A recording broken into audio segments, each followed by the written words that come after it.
एक चुनाव, दिल्ली से मुंबई तक दांव। मोदी सरकार जहां वन नेशन वन इलेक्शन की दिशा में तेजी से आगे बढ़ रही है, तो वहीं इस पर सियासत भी जमकर शुरू हो चुकी है। केंद्र सरकार ने कमेटी का गठन कर दिया है और कमेटी के अध्यक्ष पूर्व राष्ट्रपति रामनाथ कोविंद है। केंद्र सरकार ने संसद के विशेष सत्र को भी बुलाया है। 18 से 22 सितंबर तक चलने वाले इस स्पेशल सेशन में 5 बैठकें होंगी। सत्र में 10 से ज्यादा अहम बिल पेश होंगे। एक देश एक चुनाव और स्पेशल सेशन पर सियासत तेज है। विपक्ष ने केंद्र सरकार की मंशा पर सवाल उठाए हैं। सरकार के कदम को विपक्ष ने लोकतंत्र विरोधी करार दिया है।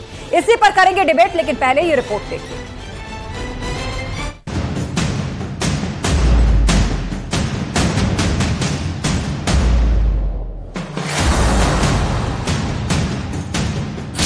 चौबीस की लड़ाई वन नेशन वन इलेक्शन पर आई। 60,000 करोड़ और आए दिन चुनाव है, आए दिन आचार संहिता है, विकास का काम बाधित हो जाता है। अगर पूरे देश के अंदर विधानसभा और लोकसभा का चुनाव एक साथ हो तो अरबों खरबों रुपए की तो बचत होगी ही, साथ ही साथ विकास की गति भी तेज हो। उनका सबका कहना यह है कि 5 कॉन्स्टिट्यूशनल अमेंडमेंट्स, 3/4 से ज्यादा मेजोरिटी लोकसभा राज्यसभा पर स्टेट असेंबलीज में जाएगा। 15,000 करोड़ से ज्यादा का खर्चा सिर्फ ईवीएम और वीवीपैट मशीन्स में लगेगा। सिक्योरिटी स्टाफ इनएडिक्वेट है, साथ में इलेक्शन कमीशन स्टाफ इनएडिक्वेट है। तो देश को भटकाने का काम ना करें। एक देश एक चुनाव, विपक्ष को क्यों तनाव? इंडिया गठबंधन की बैठक से डरकर इस तरीके के विषयांतर कर रहे हैं। जनता सब जानती है। जनता को महंगाई की समस्या से निजात दिलाइए। विपक्ष पर स्ट्राइक, मोदी का नया मास्टर स्ट्रोक। बार बार इलेक्शन विकास के कार्यों में बाधा पैदा करती है, क्योंकि इलेक्शन की एक प्रक्रिया को कम से कम 1.5 महीने का समय लगता है और 1.5 महीने का एक कार्यकाल विकास की सभी प्रक्रिया को या नए नीतिगत निर्णय लेने में, विकास की प्रक्रिया को तेजी से आगे बढ़ाने में कहीं न कहीं बाधक हो जाती है। एक देश एक चुनाव, दिल्ली से मुंबई तक दांव। इतने प्राइसेस जो बढ़ रहे पेट्रोल और डीजल के, और खास करके मोदी जी हमेशा 100 रुपए बढ़ाते हैं, 2 रुपए कम करते हैं। एक नई बोतल है, उसमें पुरानी शराब को भर दिया गया। ये कोई गठबंधन नहीं, एक ठगबंधन है। अब की बार वन नेशन वन इलेक्शन के आसार। ये कमेटी से इसलिए बना रहे हैं, ये वन नेशन वन इलेक्शन की बात इसलिए कर रहे हैं क्योंकि ये सामान्य जनता का ध्यान स्वास्थ्य, शिक्षा, रोजगार की दिशा से भटकाना चाहते हैं। ये चाहते हैं सिर्फ वन नेशन वन इलेक्शन की बात हो, जनता सिर्फ इसी में उलझी रहे।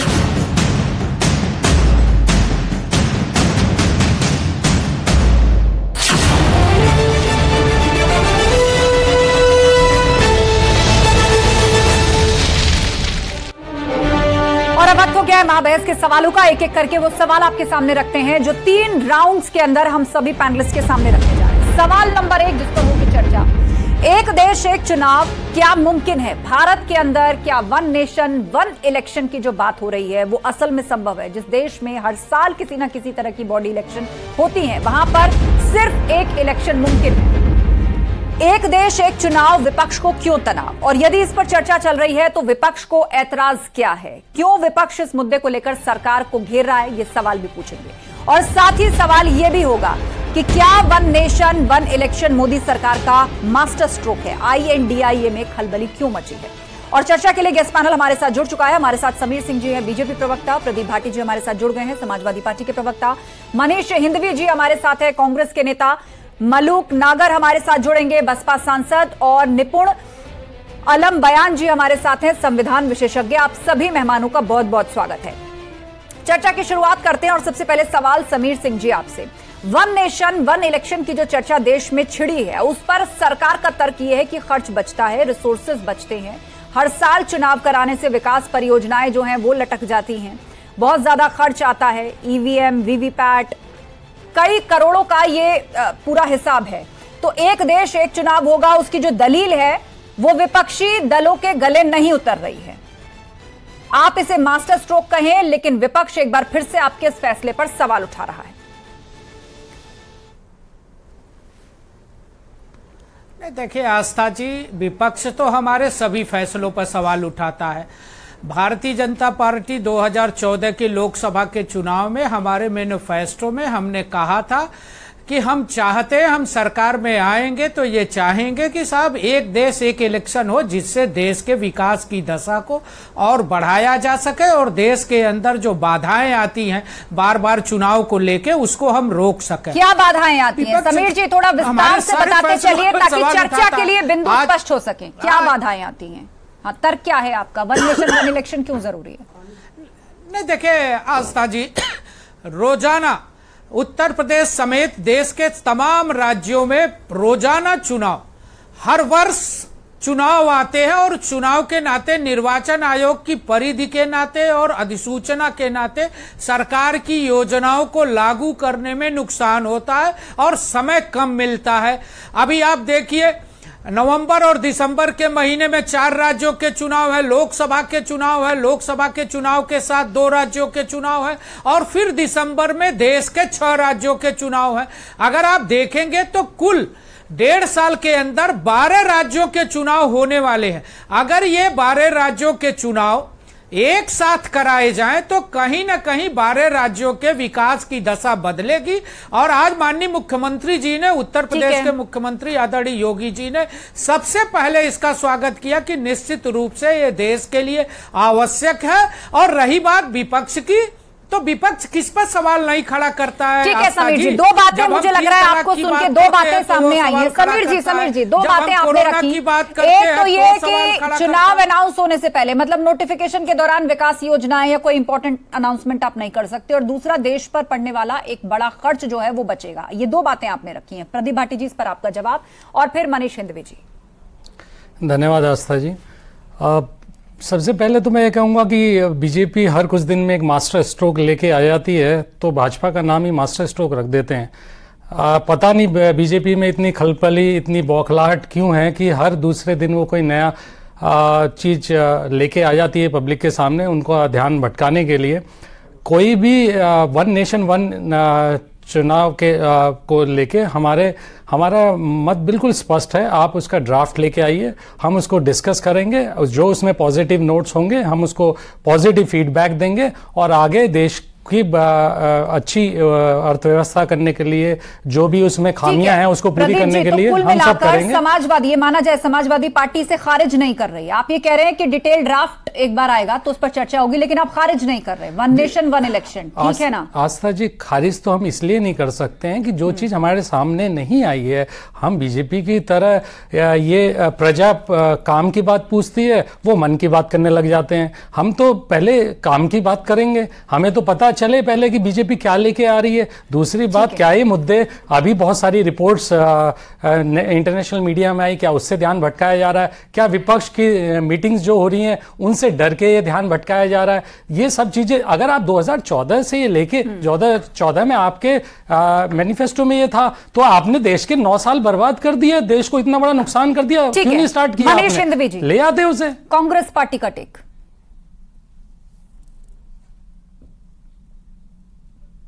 आप तक आवाज पहुंच रही है मेरी, मनीष हिंदवी जी? आस्था जी, ऐसा है कि हाँ बिल्कुल पहुंच रही है। आस्था जी, ऐसा है कि प्रिंसिपली हम इस पूरे कॉन्सेप्ट के खिलाफ हैं, हम इसको खारिज करते हैं।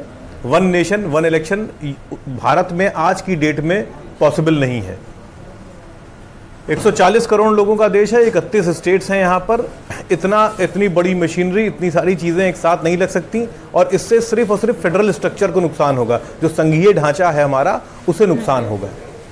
ये एक तरीके से भाजपा और ख़ास तौर से मोदी जी की बहुत पुरानी चाहत है कि वो प्रेसिडेंशियल फॉर्म ऑफ इलेक्शन यहाँ पर हो, एक आदमी के नाम पर हो और उसको पोस्टर बॉय बनाकर काम किया जाए। हम इस पूरी जो सोच है अथॉरिटेरियन, हम इसके खिलाफ हैं। यानी हम चाहते हैं कि संघीय ढांचा हमारा मजबूत रहे, अथॉरिटेरियन अप्रोच कह रहे हैं। बिल्कुल जी, बिल्कुल ठीक है। डिटेल में बहुत सारी बातें हैं, बहुत सारी टेक्निकलिटीज है। ठीक है, मैं आपको रोकना चाहूंगी। मलूक नागर जी फिलहाल हमारे साथ नहीं है, लेकिन कॉन्स्टिट्यूशनल एक्सपर्ट हमारे साथ है निपुण जी, आप इस पर प्रकाश डालिए। कॉन्स्टिट्यूशन के नजरिए से अगर देखें तो भारत जैसे देश में यहाँ के संघीय ढांचे को उठाकर देखें तो क्या ये पॉसिबल है? और इससे देश का क्या वाकई बड़ा खर्च बचेगा? नफा नुकसान के तराजू पर तोले तो आप इसे कैसे आंकते हैं? नुकसान पहुंचेगा ऐसा कुछ भी नहीं है। ऑलरेडी 4 बार हमारे यहाँ पर पहली आजादी के बाद 52, 57, 62 और 67 में 4 बार हमारे यहाँ पर क्या चुनाव एक साथ हो चुके हैं पहले भी। तो संघीय ढांचा हमारे यहाँ पर तो 1947 से संविधान बनना शुरू हुआ संविधान सभा के द्वारा 9 दिसंबर की पहली बैठक से, तभी से संघीय ढांचा 50 में संविधान लागू हुआ। तो संघीय ढांचा हमारे यहाँ पर था। चुनाव जब आपके अलग होने शुरू हुए वो तब हुए जब 67 में चुनाव हुए, 62 में 3 ओवर के बाद में, तो कई राज्यों में गैर कांग्रेस सरकार बनी और 9 राज्यों में एक साथ राष्ट्रपति शासन लगाया गया। उसके बाद क्या था, कई राज्यों की सरकारें गिरी और गिरने के बाद 71 में जो लोकसभा के चुनाव हुए तो वो भी पहले हुई। तो अब ये पूरा हमारा क्या हुआ, ढांचा बिगड़ा। नहीं तो 4 चुनाव तो हमारे संघीय ढांचे में ही हुए थे और हम इसको ये कहेंगे संघीय ढांचे नुकसान पहुंचेगा, मुझे अब तक समझ नहीं आ रहा है इस बात को, हम कैसे जोड़ पाएंगे इस बात को। तो यानी कि नेहरू जी जब 4 बार चुनाव करवाए थे, नेहरू जी का दौर था, उसमें यानी कि संघीय ढांचे नुकसान पहुंचाया गया। तो ठीक है, मनीष जी इसका जवाब देंगे।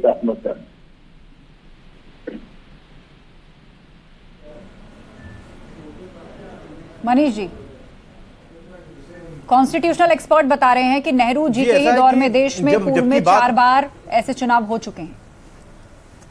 जी बिल्कुल बिल्कुल बिल्कुल, 52, 67, 62 और 67 में इस तरीके से हुआ था। उसके बाद कई सारे स्टेट्स बढ़ गए, बहुत सारी जनसंख्या बढ़ गई और मैंने कहा ना कि बहुत सारी रीजनल पार्टीज खड़ी हो गई। देश में कई सारे मुश्किलात सामने आएंगे। जैसे अगर मान लीजिए हम एक साथ आज एक चुनाव करते हैं और 2 साल बाद किसी कारण से कहीं की सरकार गिर जाती है किसी कारण से, तो हम क्या करेंगे वहां पर? उसको 3 साल गवर्नर रूल में रखेंगे या फिर चुनाव कराएंगे। अगर चुनाव कराएंगे तो ढांचा जो खड़ा करेंगे आप तमाम संसाधन खर्च करके वो टूट जाएगा। तो इसमें बहुत सारी मुश्किलात है। ये सिर्फ एक जुमला है कि कह दिया था 1 नेशन 1, क्योंकि कल दिन में अडानी को लेकर एक नया खुलासा हुआ और शाम को फिर 1 नेशन 1 इलेक्शन की बात करने लगे। तो ये कहीं ना कहीं डिस्ट्रैक्शन है। इंडिया की मीटिंग हो रही है तो कहीं ये मैं इसको पूरा एक डिस्ट्रैक्शन मानता हूं, क्योंकि ये आप भी जानते हैं, मैं भी जानता हूं, हमारे आदरणीय INDIA की मीटिंग से जोड़ दिया। 6 महीने में चुनाव होने वाला है। समीर सिंह जी, कांग्रेस पार्टी की ये दलील है 6 महीने में चुनाव होने वाला है। ये संभव ही नहीं है कितनी जल्दी ये हो सके। ठीक है, जवाब देना चाह रहे हैं समीर जी, बोलिए।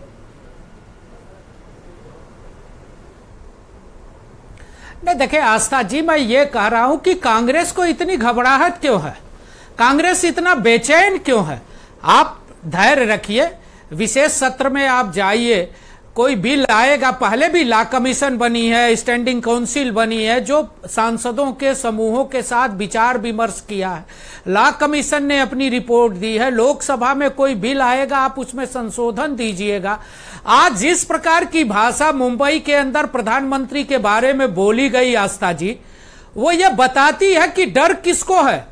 डर उन्हीं लोगों को है जो आज यहां इकट्ठा हुए थे मुंबई के अंदर और अपशब्द कह रहे थे देश के प्रधानमंत्री के बारे में। ये पहले भी कह चुके हैं। सर्जिकल स्ट्राइक पर किसने प्रश्न चिन्ह खड़ा किया? कांग्रेस ने। कोरोना की वैक्सीन और कोरोना के अंदर प्रधानमंत्री पर किसने प्रश्न चिन्ह खड़ा? लॉकडाउन पर कांग्रेस ने। 3 तलाक पर किसने खड़ा किया? कांग्रेस ने। 370 पर किसने खड़ा किया? कांग्रेस ने। ऐसे बहुत सारे मुद्दे हैं जिस पर ये प्रश्न खड़े करते रहे हैं और देश की जनता और सरकार ने इस पर कानून बना के इसको लागू करने का काम किया। हम देश को वैभवशाली बनाना चाहते हैं, हम देश को विकास के रास्ते पर ले जाना चाहते हैं। ठीक है, मनीष जी उसका जवाब देना चाहते हैं। मनीष जी, उसके बाद मैं प्रदीप जी को करूंगी। आज कांग्रेस 1 सीट जीतने की स्थिति में नहीं है। ठीक है समीर जी, बात आ गई आपकी। मनीष जी जवाब दीजिए इस बात का। घबराहट हमें नहीं है, घबराहट इन्हें है। घबराहट हमें नहीं, घबराहट इन्हें है। तभी तो अभी मानसून का सत्र खत्म हुआ और 1 महीने में ऐसा क्या हो गया कि आप 5 दिन का विशेष सत्र बुला रहे हैं? ऐसा क्या हो गया इस बीच में? और रही बात जो अपशब्दों की कर रहे हैं, अपशब्द हम नहीं बोलते, अपशब्द हमारे प्रधानमंत्री बोलते हैं। 50 करोड़ की गर्लफ्रेंड, भाई ये अधिकार आपको थोड़ी है मनीष जी। स्टेटमेंट हमारे मनीष जी, ये अधिकार आपको नहीं है, ये अधिकार आपको नहीं है मनीष जी कि आप तय करोगे कि सत्र कब बुलाया जाएगा। ये स्टेटमेंट मेरे आपको नहीं है। आप सदन में भाग नहीं लेते, आपके नेता सदन में भाग नहीं लेते, आपके नेता चर्चा में भाग नहीं लेते। सवाल पूछा गया है, मुझे लगता है इसको भाषा को बीच में लाकर डिबेट को इधर से उधर आप मत ले जाइए। स्पेशल सेशन को लेकर सवाल पूछा गया है, समीर जी जवाब दीजिए इसका।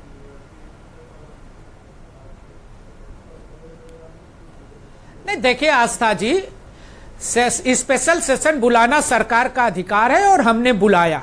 ठीक है। हम निश्चित रूप से देश के विकास के लिए, देश की तरक्की के लिए, और देश के अंदर कानून, बहुत सारे ऐसे कानून हैं जो बनाना जरूरी है, जिस पर चर्चा जरूरी है, हम उसको करेंगे। आप धैर्य रखिए, आप सदन में आइए, आप सदन में उसकी चर्चा करिए। पिछले दिनों सदन चला तो आपने चर्चा नहीं किया। आप अडानी की बात करते हो। अडानी को सबसे ज्यादा काम राजस्थान की गहलोत सरकार ने दिया। राजस्थान के अंदर सबसे ज्यादा काम मिला अडानी को। आप राजस्थान की कांग्रेस की सरकार को दोषी मानते हो, राहुल गांधी को दोषी मानते हो। राहुल गांधी दोहरा चरित्र लेके चाइना से पैसा लेते हैं और फिर बताते हैं कि साहब चाइना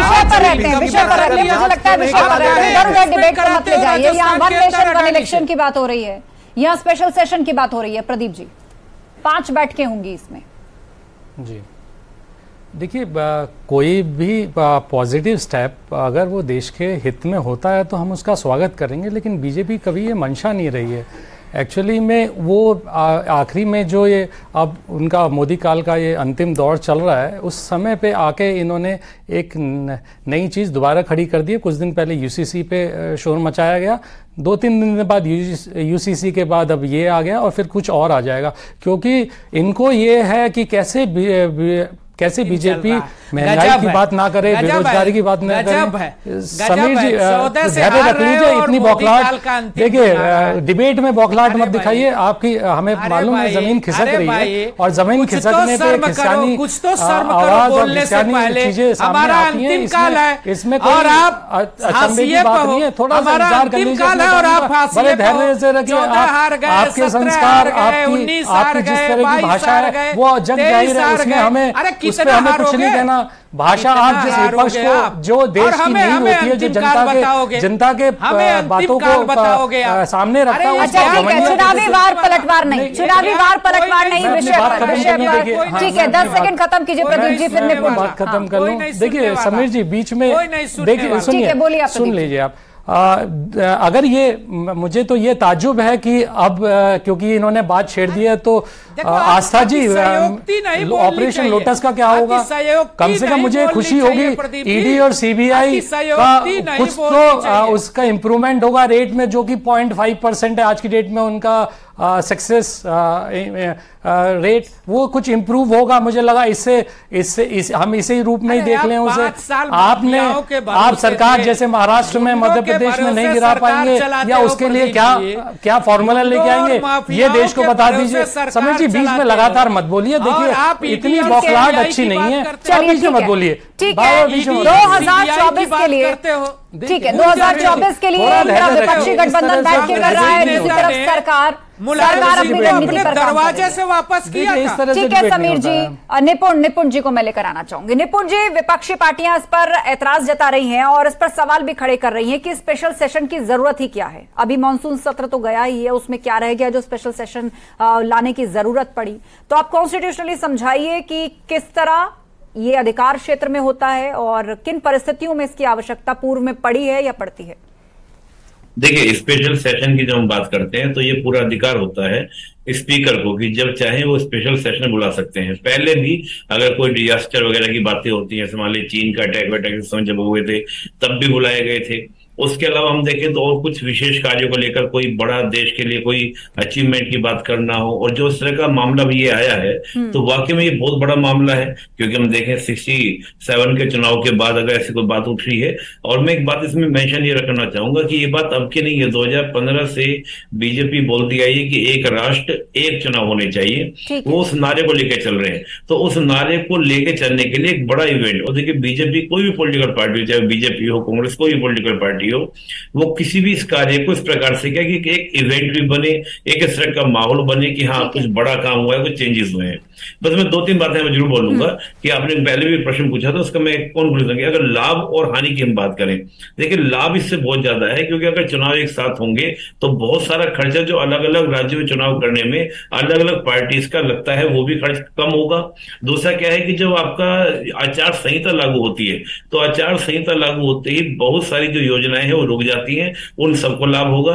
नुकसान यहाँ पर क्या है कि एक तो सबसे बड़ी बात या समस्या, सबसे बड़ी चुनौती क्या है कि राज्यसभा में बीजेपी के पास में 2/3 बहुमत नहीं है, लेकिन यहाँ पर क्या होगा, 2/3 बहुमत की आवश्यकता होगी। लोकसभा में तो पास हो जाएगा, लेकिन राज्यसभा में कैसे पास होगा, समस्या ये बनेगी, चुनौती रहेगी। विचार बड़ा शानदार है और इस प्रकार का जो स्पेशल सेशन है इसको बुलाने की पूरी अथॉरिटी पार्लियामेंट के पास होती है किसी विशेष विपदा के समय। ठीक है निपुण जी, और इस बीच हमें मलूक नागर भी ज्वाइन कर चुके हैं, बसपा के सांसद हैं। मलूक जी स्वागत है आपका, क्योंकि अब आप अभी डिबेट में आए हैं। सवाल यहाँ पर, जिक्र यहाँ पर ये चल रहा है 1 नेशन 1 इलेक्शन, इसे लेकर बसपा का स्टैंड क्या है, ये विचार कैसा है और क्या आप इसका समर्थन करते हैं?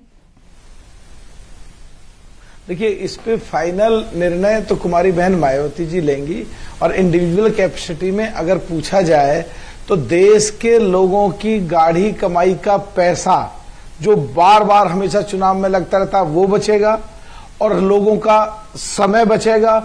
अच्छी बात है और एक अच्छी शुरुआत है और ये होना चाहिए। ठीक है, आपने कहा कि वैसे पार्टी का स्टैंड जो होगा वो बहन जी बताएंगे, लेकिन आप इसको निजी तौर पर सपोर्ट कर रहे हैं। ठीक है, समाजवादी पार्टी जो है वो पूरी तरह पत्ते नहीं खोल रही है, उसका ये कहना है कि जो ड्राफ्ट है वो सामने आ जाए उसके बाद हम देखेंगे। कांग्रेस खुले तौर पर इसका विरोध कर रही है, लेकिन कॉन्स्टिट्यूशनल एक्सपर्ट मलूक जी मान रहे हैं कि इससे खर्च बचेगा, समय बचेगा। देखिए,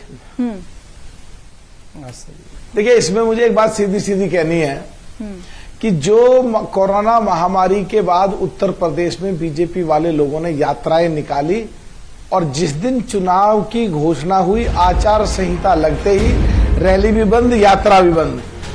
तो स्पेशल सेशन जो बुलाया है, एक देश एक चुनाव, एक देश एक कानून, महिला आरक्षण बिल, और जो इनसे भी ज्यादा महत्वपूर्ण है, अभी जो नई पार्लियामेंट बनी है 888 सीट, तो अगर कहीं जो 2 साल का समय है, जो आयोग, जो कमीशन 2 साल में तय करता है परिसीमन का, अगर ये 6 महीने में करेंगे, ये बिल ले आए और हाँ की संख्या कितनी, ना की संख्या कितनी, और पास हो गया, और फरवरी में करा के राम मंदिर का उद्घाटन करके और नई परिसीमन पे चुनाव करा दिया, तो गठबंधन, महागठबंधन सारी मीटिंगें धरी की धरी रह जाएंगी। जैसे यूपी में एक और कयास जोड़ दिया, इसमें एक और कयास जोड़ दिया। प्रदीप भाटी जी कुछ कहना चाहते हैं, उसके बाद समीर सिंह। आस्था जी, जो मेन मुद्दे हैं जो देश जिनसे जूझ रहा है, मैं एक बहुत छोटी सी बात कहूंगा कि ये जो सड़क है, इस सड़क के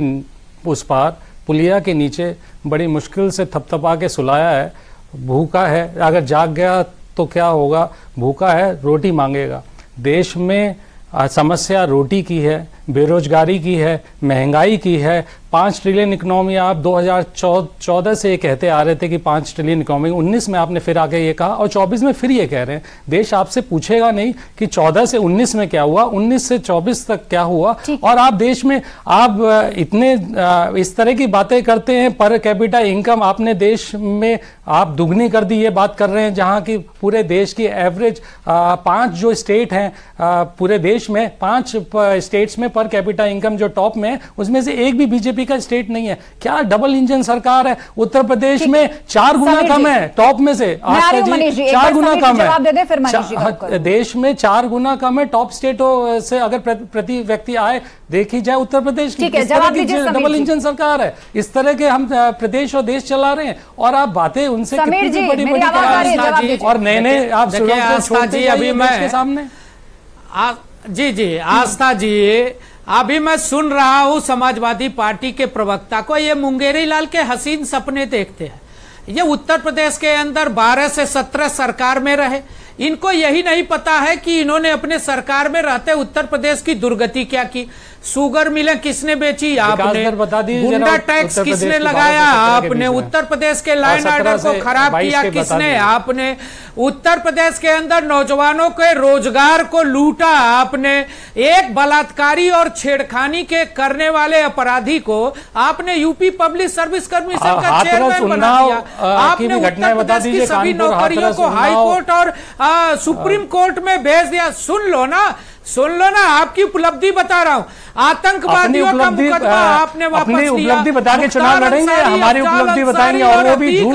आपने तो झूठ की खेती कर रखी है, आपने किया। सुबह शाम झूठ बोलते हैं। की जनता ने आपकी जमानत जब्त कर दी, गलत भाषा का प्रयोग करते हैं। आपकी बहन डिंपल यादव को भी हरा दिया, मैनपुरी जाना पड़ा उनको। आप शायद आपको पता नहीं हो, माननीय सांसद है, सफाया आपको माननीय सांसद है, वो आपको पता ही नहीं है। चुनाव सभी हार गए, सिद्धार्थ जी, आप विधानसभा हार गए, आप लोग आप आराम करिए, थोड़ा आप सवाल विवाद में मत उलझिए। मनीष जी, मेरे पास लास्ट 1 मिनट है। मेरी लाल के हसीन सपने देखने के समीर जी, ठीक है, मैं क्लोजिंग रिमार्क्स के लिए आऊंगी आपके पास। मनीष जी कुछ कहना चाहते हैं, आप बता रहे हैं। जुमले चलाए हैं देश में और विकास के साथ है, आपने जुमले चलाए हैं देश में। चीजों पर ध्यान आपका ले जाना चाहूंगा। जो यहाँ कंफ्यूजन बना हुआ है कि एक तो बात हो रहा था विशेष कार्य की, तो ये विशेष कार्य नहीं है, क्योंकि ये बात ऐसी थी जो कई सालों से चर्चा में थी। तो इसकी चर्चा मानसून सत्र में क्यों नहीं करी गई, फिर अचानक से क्यों दिमाग में बात आ गई? पहली बाइकआउट कर दिया, दूसरी बात जो आचार संहिता को लेकर बाइकआउट कर दिया।